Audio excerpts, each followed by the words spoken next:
All right. I think we are live. Yes. All right. Well, for those who are watching, this is Johnson May Productions Urban Media.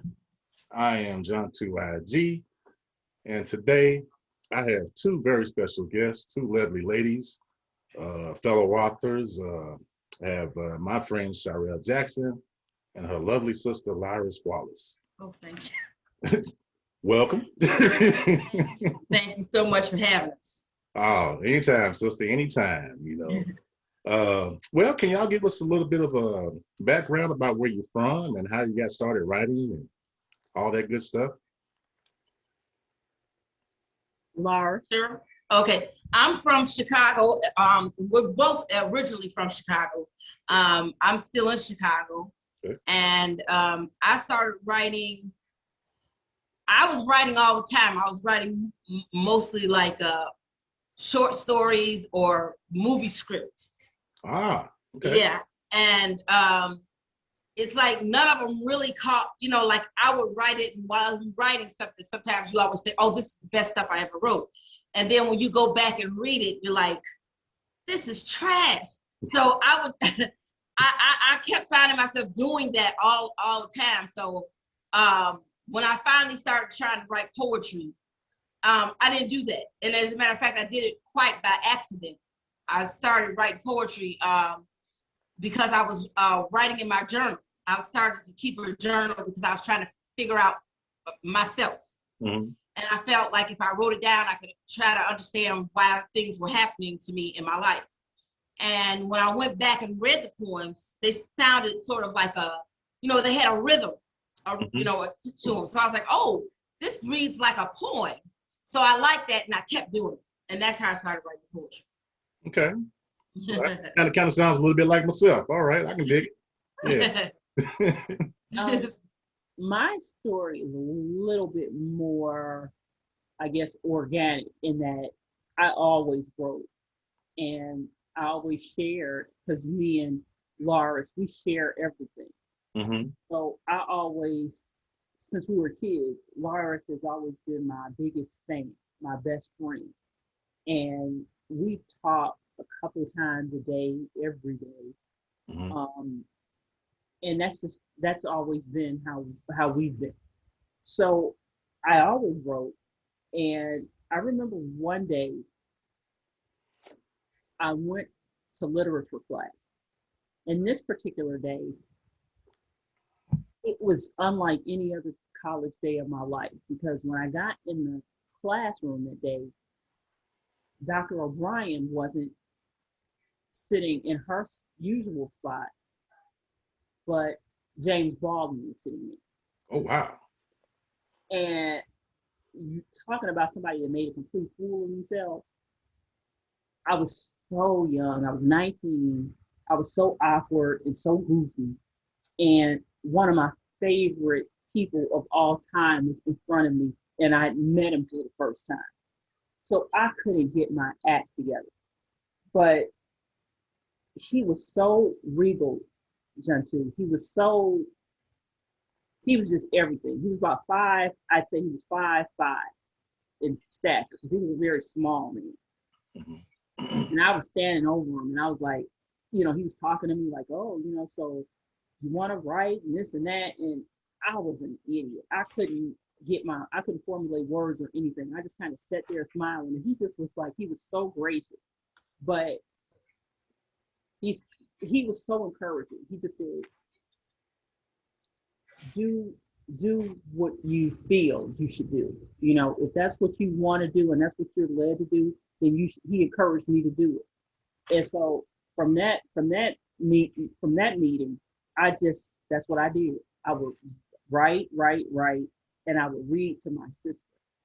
And she's not gonna say, oh, it's the worst thing I've ever heard, or it's terrible, Chyrel, you suck. It's just not gonna give you any kind of feedback like that because she was so encouraging. And so I just kept with it, So that went on. That kind of evolved. That kind of evolved to me writing more and more poems, then writing political opinion editorial pieces, And from there, we just wrote 2 books. Wow. Wow, that's awesome. I know I am a huge fan of different sides of the same coin. I got 3 copies of it. I got 2 each books, and I got the hard copy. Oh, You know, wow. so I mean, y'all, you and your sister, y'all writing on a different level. Y'all poems resonate that as a story. You know, Thank you. at least for me, from my interpretation, it was like I was following a story. I was following a path, you know, of a journey, you know, and yeah, I'm a huge fan. I can't hardly wait to see the new book. I mean, Thank you. you know, mirrored images. Is that what's Right. Mirrored images. Mm-hmm. Yeah, that just the title alone is it's you know, I was like, dang man, y'all. How'd y'all come up with that title? Well, actually, let me ask you this: how'd you come up with the title to the first book? Okay, this is they. Okay, different sides of the same coin happened just with the conversation that Lyris and I were having over the phone. And we're so much alike, and we finish each other's sentences and each other's thoughts.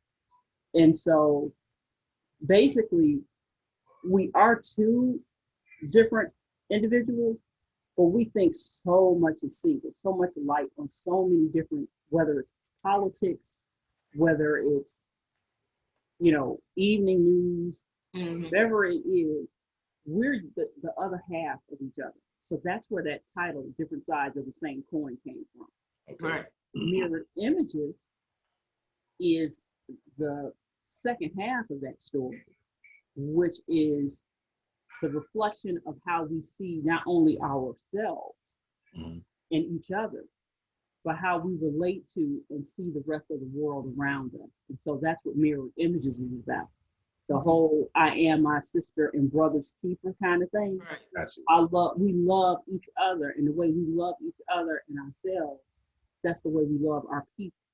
And so Yeah, it was actually first called Reflections. it was. And I said, well, you know, we should just piggyback off of different sides of the same coin, same kind of thing, and just say mirrored images. And when you see the cover of the book, you'll get it. Mm-hmm. Yeah. Yeah, I like that title, Mirrored Images. Thanks. Yeah, the Mirrored Images. I was like, man, that's gonna be dope. That's gonna be so dope. You know. That's why, if you, like you were saying before, John, too, we have messages in there. We have messages in there to each other, and we have messages in there to Black women, and then we speak to Black men. We speak to our people.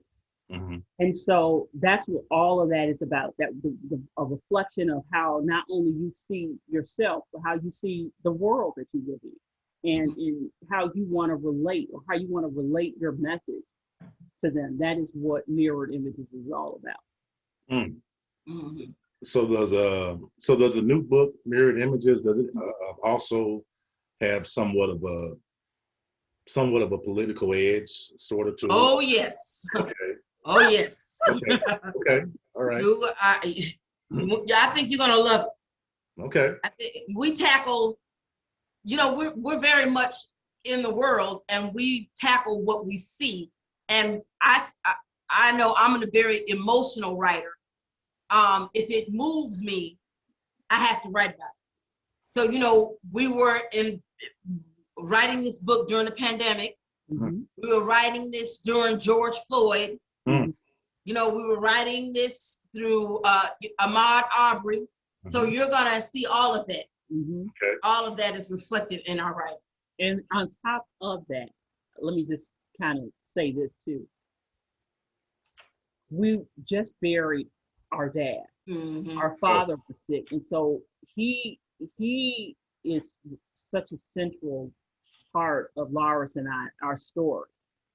And you saw traces of him in book 1, and so you're going to see even more traces of him in book 2, because this is kind of our homage, if you will, to our lives.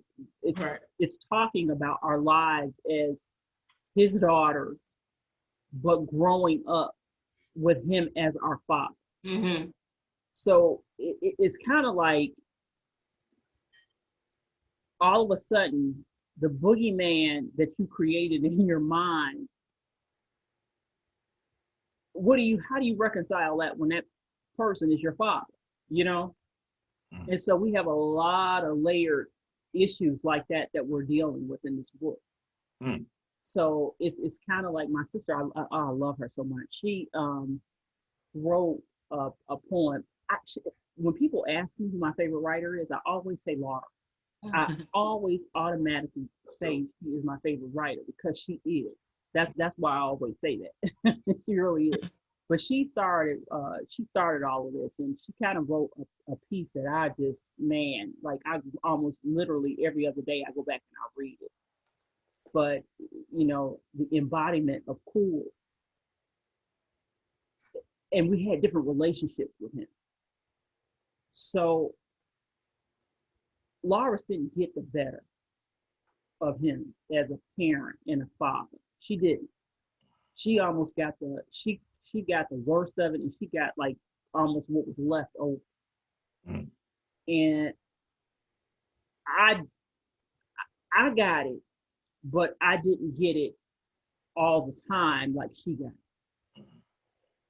But being her sister and loving her so much, I had to allow her the space to tell her truth and her relationship the way it was, the way I knew it to be. Right. So you'll see all of those different textures in this book. Man, that's powerful. That's powerful. Yeah, thoughts and condolences to your father.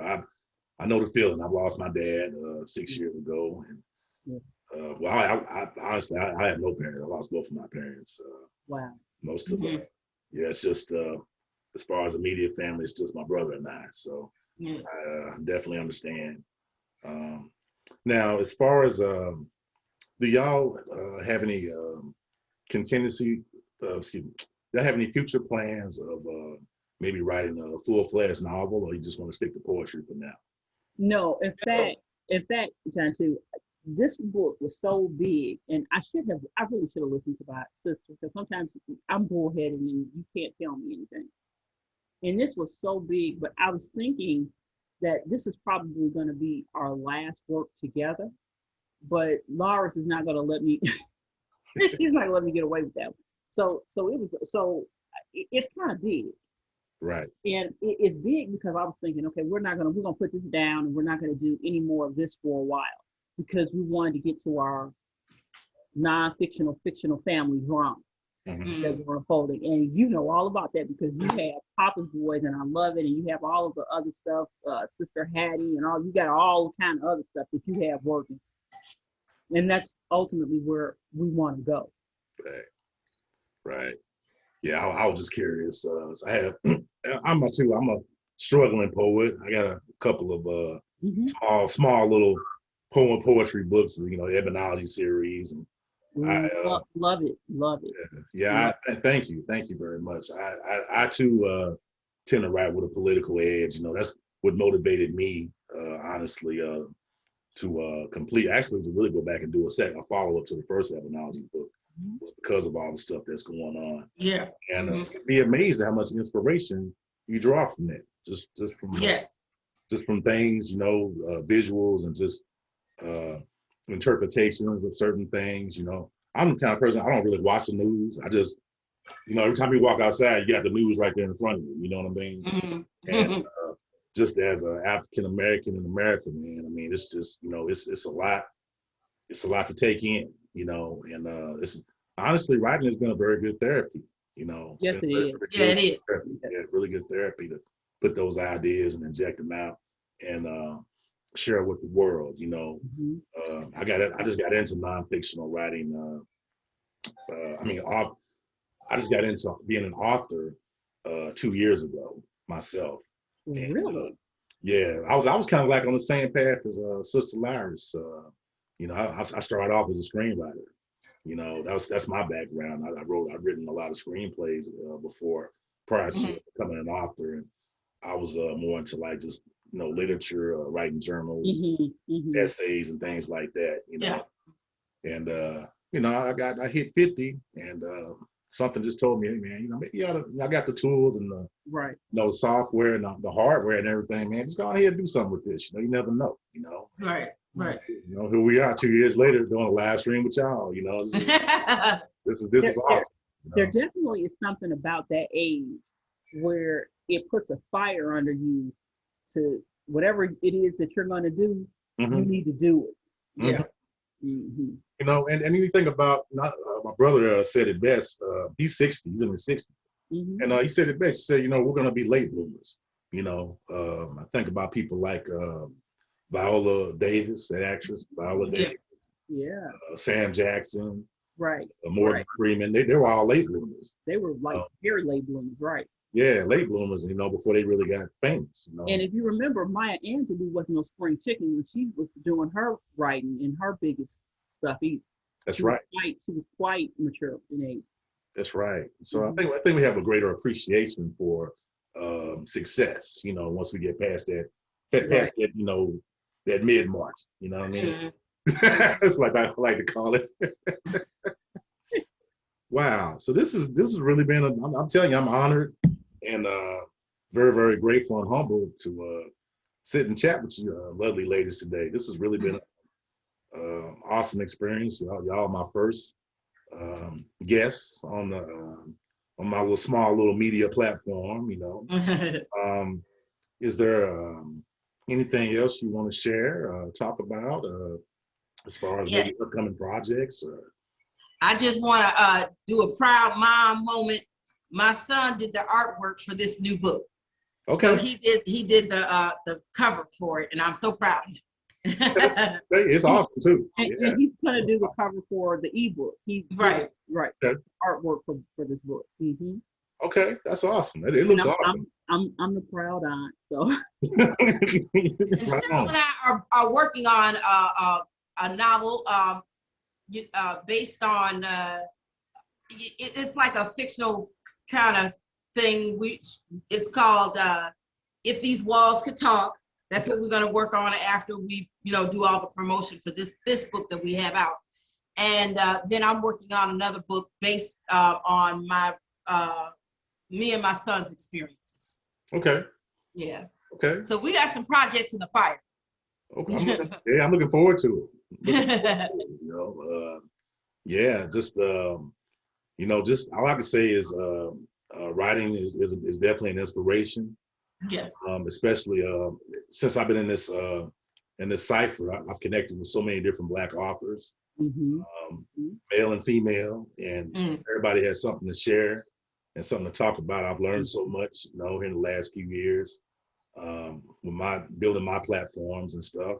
But it was like I was explaining to y'all earlier. I said, you are welcome to promote on any of my platforms. I also have a podcast that I do it's an Audible podcast, but I can definitely promote there. And my Instagram, Twitter pages, send me the links to any of your books.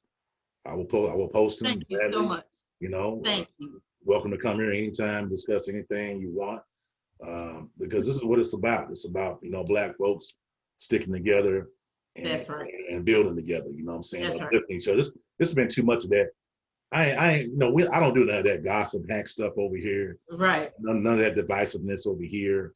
If there's a disagreement, we can talk on camera. We can talk later. That's the way it's all that social media that's stuff. what we hope. That's what we hope we promote in our book is for us to love one another and support each other. But we also, living is universal, and it should surpass white or Black, male or female.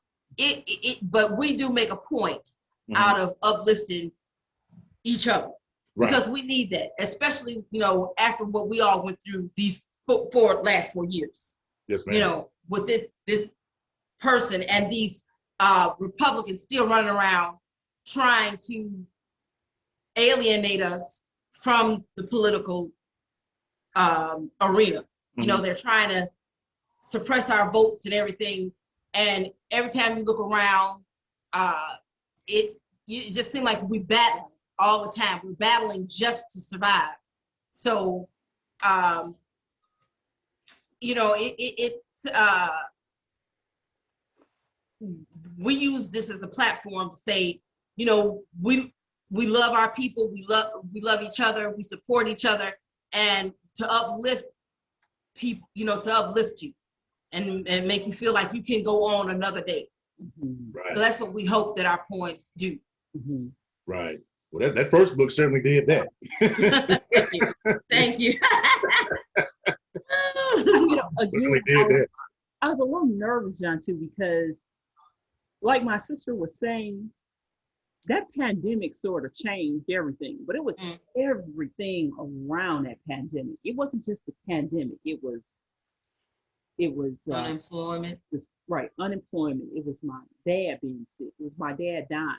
It was, you know, and then, you know, you just have all the other stuff that other stuff that just, you know, you see the true natures of people, you know, that you've known your whole entire life, and they surface. So you just, you know, so that's what we were writing in. Those were the conditions that we were writing in. You know, quarantine, just locked in the house, and that didn't bother me so much, but it was just all of that other stuff, you know, like, you know, having to pack up your dad's, the house you grew up in as a kid, the 40 years of living your life, and, you know, the only life that you've known, having to pack that up. How do you pack that up in boxes? You know, how do you shut off the floodgates of memories that you created with the life of a parent that was such a force of nature in your whole entire life, you know?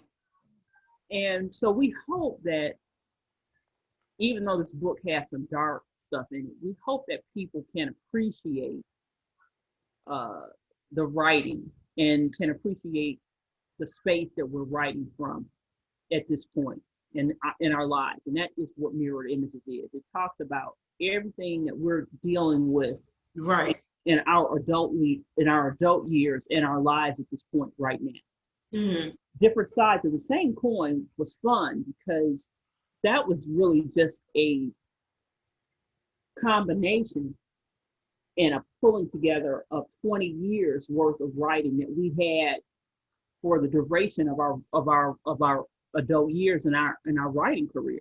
This one is different because you're experiencing stuff in real time. Right. When you see us writing about George Floyd and Ahmaud Arbery, those, you know, we watched those men killed, you know, in front of our very eyes. You know, it was like a snuff film, you know. Right. Exactly. Yeah. Exactly. You know, 2020. I'm sorry. Go ahead. Sorry. I'm sorry, too. And why should we, you know, and that's what Toni Morrison said, art should reflect the consciousness of the exact time that you're living in. Yeah. So you're going to see poems in there about George Floyd, because we're writing about that, because that's a part of our existence, and it shouldn't be. Emmett Till, we should not be having and relitigating these same of fights of injustice and social injustice that we're still litigating. That's amazing. Yeah. So true. You know, so true. You know, 2020, at least for me, was definitely the year of revelations. You know, people really started seeing people for who they really are. Yeah. You know, it's like Absolutely. You know, it's you know, when things are bad, it's a testament. You know, God is going to reveal, you know, who you really are under pressure. You know, under real pressure, you find out who you are, and you discover who people are. You know, yeah, I couldn't agree more, sisters. Man, I was a madman on a mission in 2020. Well, you know, Chyrel. Mostly everybody was. Yeah, I was just, you know, I definitely changed. Hopefully for the better, you know. But unfortunately, the world, you know, it is what it is. You know, I just recently visited Black Wall Street, 100th anniversary, and you know, those spirits are still there. You can still feel, you know, when you go on Greenwood, you can still feel those spirits of all those who have perished Wow. and the survivors. You know, there's some survivors that still alive now. You know, and they're 100 years old. You know, 100 years old. So, man, yeah, it's crazy. You know, we've come so far, but we still have so far to go. You know? Yeah. Yeah. And because I get questions all the time. Well, why do you guys write so much about this, or why do they're actually filtering those questions to me, because I guess the perception is that I do write a lot about social injustice, and of course I write a lot about that, because that is as much of Black life, which is shameful, is how the arts are, is how artistic and just how genius we are with jazz and blues and artistic. Mhm. It's a shame that I can't just write about rainbows and lollipops, but the reality is, as a Black woman, Mm. an adult Black woman in America, I have seen some injustices that need to be addressed. And so we use our writing platform to talk about those things. Yes. Right. That's awesome. That is so awesome. Well, sisters, if there's nothing else you guys want to discuss, I'm gonna go ahead and I guess get close to the end and close out. This is, like I said, I'm just floored. I've just again able to have some FaceTime with the both of you, Well, thank you. being able to meet Miss Lyris. Am I saying that right, Lyris? Yeah, that's good. That's great. Okay. Mhm. Okay, yeah. Finally get to meet Miss Lyris and have some FaceTime with Miss Chyrel. And this has definitely been an awesome experience, and we're gonna have to definitely do this again. Good. Just reach out to me, and I'm easy to find. Is there any information that anyone watching or listening that they can reach out to you? Absolutely. We have a website, we have a blog, but if the listeners or anybody that's watching access our Sisters Rock and Rhyme, SISTERS in Rhyme, RHYME.com. If you access Sisters Rock and Rhyme, you will then be able to hit us up on every social media handle that we have. And rock is spelled ROC. Right. Okay. Just rock in rhyme. Mm-hmm. Okay. Mm-hmm. Right. All right. Well, sisters, this has been a pleasure. This has Thanks for having us. been very humbling, and we gonna go ahead and sign off. But I look forward to getting my copy of Faded Images real soon. I mean, sorry, Mirrored Images. Mirrored Images. I'm sorry. I was thinking about something else. I'm sorry. That's okay. Yeah, I look forward to getting that copy. I know it's going to be a bestseller, just like the first book. So anyway, those who are watching, thanks for tuning in, and we will be back with the next one. Hopefully I had these two wonderful sisters back again, but anyway, you have their information, so be sure to get your copy of both books, because they are definitely must reads. So Thank you so much. you're very welcome. Y'all take care and have a blessing. You too. Thank you. All right.